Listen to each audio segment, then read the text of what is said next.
तर ठाणे महापालिकेमध्ये सन्मानजनक युती करण्याचा निर्णय घेण्यात आल्याचं प्रताप सरनाईकांनी म्हटलंय। मोठा भाऊ छोटा भाऊ नव्हे तर भाजपा आणि शिवसेना जुळे भाऊ आहोत असं सरनाईक यांनी म्हटलं।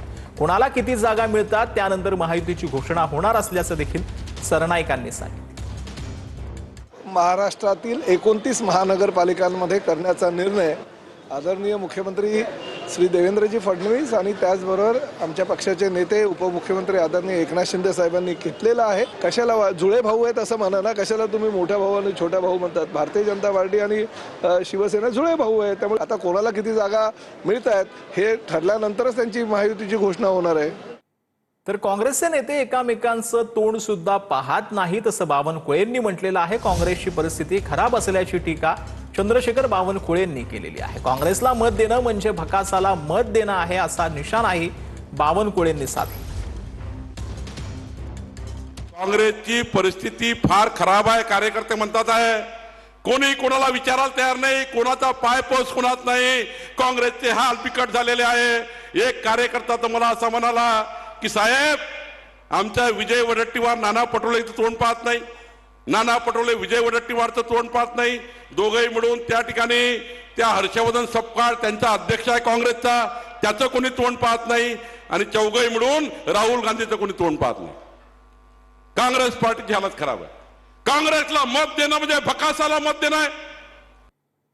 तर मोदींना महात्मा गांधींचे विचार आणि गरिबांचे हक्क आवडत नाहीत। राहुल गांधींनी एक्सवरती पोस्टद्वारे पंतप्रधान मोदींवर टीका केली आहे। मनरेगा कोट्यावधी गावकऱ्यांच्या जीवनाचा आधार आहे असं राहुल गांधींनी आपल्या ट्विटमध्ये म्हटलंय।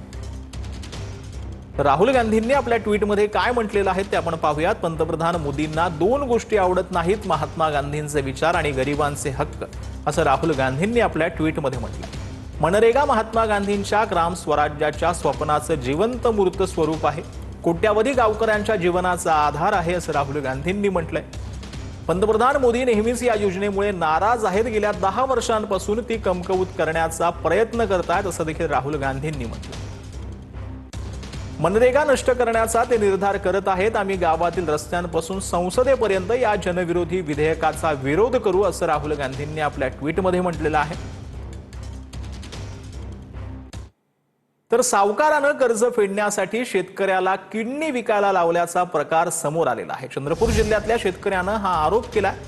कंबोळियामध्ये शस्त्रक्रिया करून शेतकऱ्याची 8 लाखाला किडनी विकण्यात आली। या प्रकरणामध्ये 6 जणांविरोधात गुन्हा दाखल करण्यात आलेला असून 4 जणांना अटक करण्यात आली।